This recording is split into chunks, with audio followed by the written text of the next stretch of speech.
Hello, I'm Tom Lucas-Woodley, computer vision engineer on Wonderbook, Book of Spells. Wonderbook is an augmented reality game, so what you see on the TV screen is yourself with the Wonderbook, and the game needs to know where in the world the book is. So the bit that I did was work out where the book is in the world so that the game can augment the video feed with the spellbook. So augmented reality is coming through into the mainstream now, not just in games.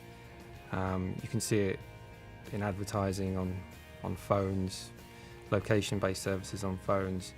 But as an entertainment experience, Sony released iPad a few years ago, which is a similar idea that there's a card with a pattern on it, and when the game sees the card on your floor, it can pop up a virtual pet.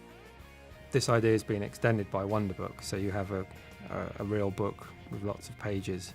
Some augmented reality books have been made, but they're very much, the augmentation happens only every now and again on certain pages, and once the page is occluded or falls into shadow, the augmentation disappears. So what we wanted to do is augment the book all the time, as much as physically possible. I think the setup that we had lent itself very well because we had the book and the concept of a spell book, which is obviously very, very apt for Harry Potter. And then we had the Move controller, which gets augmented into a magic wand. It's sort of like a digital pop-up book, really, but it animates and dragons come out and all this kind of thing. This is the Wonderbook, so when people buy Book of Spells, they get one of these. So they'll play the game by having this on their lap or on the floor in front of them. They'll be sitting in front of their TV, which will have the Sony camera on top of it or below it, filming them. So they'll be looking at themselves on the TV with the Wonderbook in front of them. The vision tech tracks the book, so it works out where in the world the book is, and also where in the world each page of the book is.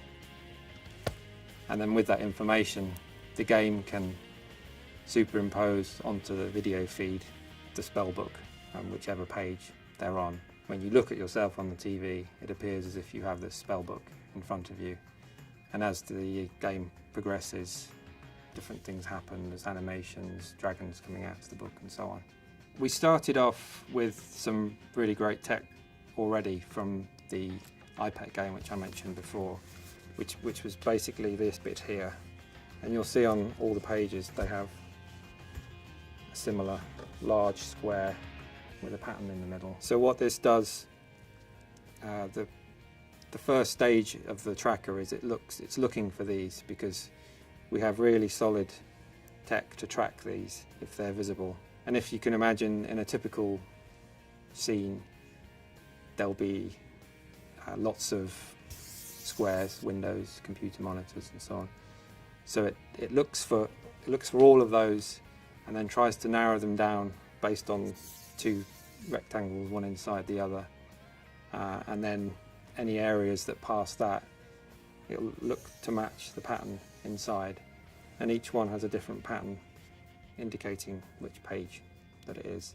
So there's a lot of processing goes in to that, processing of the image, to find these squares. Once they've been found, because we know the dimensions of them, we're able to work out what pose the leaf that they're printed on is at, and so we can get a 3D pose for the leaf that's on. That gives us a good pose if we can see them, but obviously with general interactions with a book, people are turning pages, they're putting their fingers on it.